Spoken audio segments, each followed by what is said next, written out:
दोस्तों, क्या आपने कभी सोचा है कि आप गवर्नमेंट जॉब पाने की आस में कॉम्पिटिटिव एग्ज़ाम की तैयारी कर रहे हैं, लेकिन आपका एग्ज़ाम बिल्कुल नज़दीक है पर आपका admit card scheduled release date से डिलेड चल रहा है।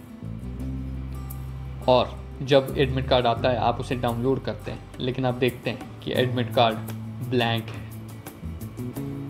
और आप फिर एक बार एडमिट कार्ड डाउनलोड करते हैं। इस बार आपका एडमिट कार्ड तो सही है, लेकिन आप देखते हैं कि आपका एग्ज़ाम सेंटर आपकी लोकेशन से 2000 किलोमीटर दूर है। और इससे भी बुरी बात तो ये है कि आप इतना सफ़र करके, पूरे ट्रांसपोर्टेशन एक्सपेंसेस बेयर करके जब अपने एग्ज़ाम सेंटर पहुंचते हैं अपने एग्ज़ाम वाले दिन, तो आपको इन्फॉर्म किया जाता है कि आपका एग्ज़ाम कैंसिल हो चुका है। सोचिए कैसा लगेगा आपको। कुछ ऐसा ही हुआ एसएससी सिलेक्शन पोस्ट फेज 13 के एग्ज़ाम कैंडिडेट्स के साथ। कुछ लोगों के एडमिट कार्ड्स ब्लैंक आए और कुछ लोगों के एग्ज़ामिनेशन सेंटर 300 किलोमीटर 500 किलोमीटर से लेकर 2000 किलोमीटर तक दूर आए। और कुछ लोगों का तो यहाँ तक कहना था कि वो 300 किलोमीटर ट्रैवल करके जब अपने एग्ज़ाम सेंटर पहुँचे तो उन्होंने देखा कि उनका एग्ज़ाम सेंटर खेतों के बीच में किसी के घर में है। हेलो दोस्तों, स्वागत है आपका हमारे यूट्यूब चैनल फैक्ट्स इंडिया में।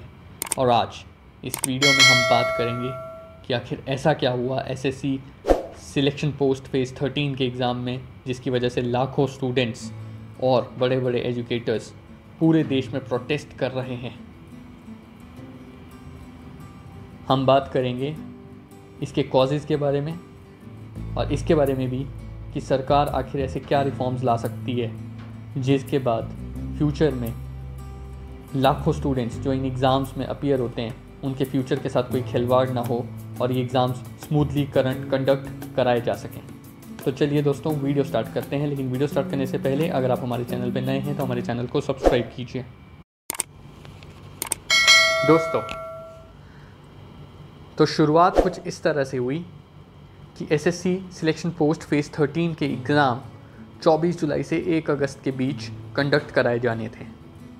लेकिन कुछ बच्चों ने कहा कि हमारे एडमिट कार्ड्स, जो कि आमतौर पर एसएससी एग्ज़ाम से 4 दिन पहले रिलीज़ करता है, 2 दिन पहले तक भी रिलीज़ नहीं हुए थे।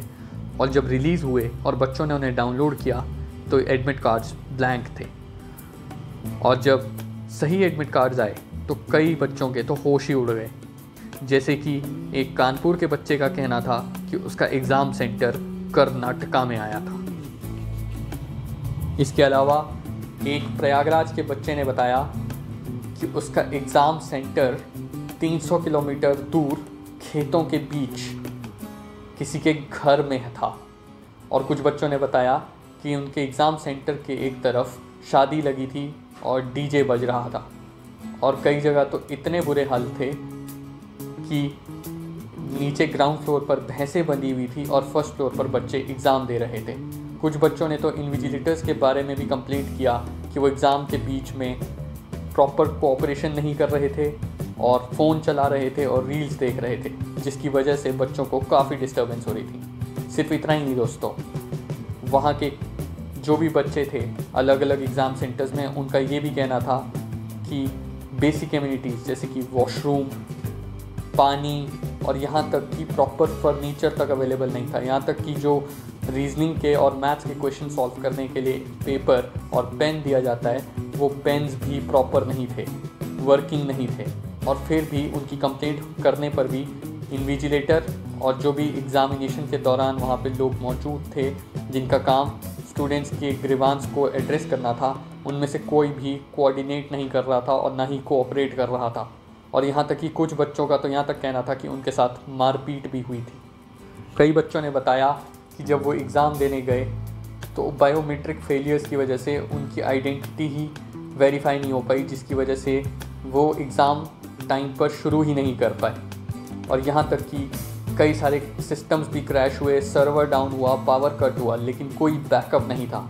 यहाँ तक कि सर्वर तक क्रैश हो गए। लेकिन फिर भी बच्चों का टाइम वेस्ट होता रहा, कोई बैकअप नहीं था, कोई कोऑपरेशन नहीं था एग्ज़ाम स्टाफ की तरफ से। इसके अलावा काफ़ी सारे बच्चे जब अपने एग्ज़ाम सेंटर पहुँचे तो उन्हें इन्फॉर्म किया कि उनका एग्ज़ाम कैंसिल कर दिया गया है, वो भी बिना किसी प्रायर नोटिस के, जिसकी वजह से बच्चों को काफ़ी ज़्यादा दिक्कत का सामना करना पड़ा। दोस्तों, अब हम बात करेंगे कि आखिर ऐसा क्या रीज़न रहा जिसकी वजह से एसएससी के सिलेक्शन पोस्ट फेज़ 13 के इस एग्ज़ाम में बच्चों को इतनी सारी दिक्कतों का सामना करना पड़ा। दरअसल दोस्तों, अप्रैल 2025 में एसएससी जो आमतौर पर अपने सारे एग्ज़ाम्स टीसीएस की मदद से कंडक्ट करती थी, इस बार उसने टेंडर एडुकेटी करियर टेक्नोलॉजीज़ प्राइवेट लिमिटेड को दे दिया था, जिसे central director general of training ने 2020 में इनएलिजिबल डिक्लेयर किया था कि वो किसी भी तरह का एग्ज़ाम कंडक्ट करने के लिए सक्षम नहीं है। लेकिन फिर भी एसएससी ने ये एग्ज़ाम इस कंपनी को कंडक्ट करने की जिम्मेदारी दी। दरअसल दिक्कत ये है कि जो कंपनी इन एग्ज़ाम्स को कंडक्ट करती है वो लॉजिस्टिक्स, एग्ज़ाम सेंटर्स सब कुछ डिसाइड करती है। बच्चों को कौन सा एग्ज़ाम सेंटर दिया जाएगा, लॉजिस्टिक्स, जो भी एमिनिटीज़ है, जो भी चीज़ें बच्चों को मुहैया करानी जानी है, इवन की एडमिट कार्ड्स भी, वो सब कुछ ये कंपनीज़ ही डिसाइड करती। लेकिन 2020 में जब central directorate general of training ने इसे इनएलिजिबल डिक्लेयर किया, उसके बाद भी एमपी टेट का एग्ज़ाम हो, चाहे मध्य प्रदेश पटवारी का एग्ज़ाम हो, चाहे Madhya Pradesh employ selection board का एग्ज़ाम हो, ये सारे एग्ज़ाम्स कंडक्ट किए इसी एजेंसी ने।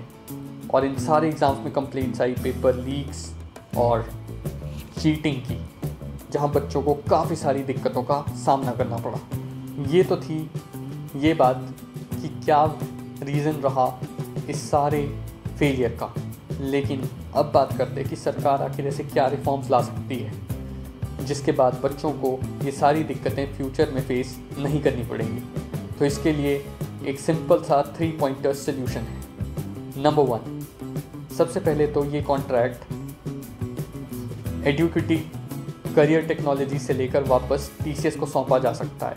नंबर 2, सरकार री एग्ज़ाम कंडक्ट कर सकती है ताकि बच्चों को आसानी से दोबारा एग्ज़ाम स्मूथली देने का मौका दिया जा सके। और नंबर 3, एसएससी खुद अपने लेवल पर एक सॉफ्टवेयर डेवलप करे जिससे वो इन सारे एग्ज़ाम्स को कंडक्ट करा पाए और उसे किसी भी थर्ड पार्टी कंपनी को ये सारा टेंडर या ये सारी जिम्मेदारी आउटसोर्स करने की कोई ज़रूरत नहीं पड़ेगी। लगभग ऐसी ही कुछ डिमांड स्टूडेंट्स की तरफ से भी उठाई जा रही है जो प्रोटेस्ट कर रहे हैं। लेकिन दिक्कत एक और है कि इन प्रोटेस्ट करने वाले स्टूडेंट्स और टीचर्स पर पुलिस ने लाठीचार्ज भी किया, जिससे कि ये प्रोटेस्ट और ज़्यादा फैल रहा है और ज़्यादा स्ट्रॉन्ग हो रहा है। दोस्तों, कमेंट में आप सब मुझे अपनी राय दीजिए कि इस मामले में क्या करना चाहिए सरकार को और कैसे कदम उठाने चाहिए कि फ्यूचर में ऐसी कोई भी दिक्कत दोबारा स्टूडेंट्स को फेस ना करनी पड़े।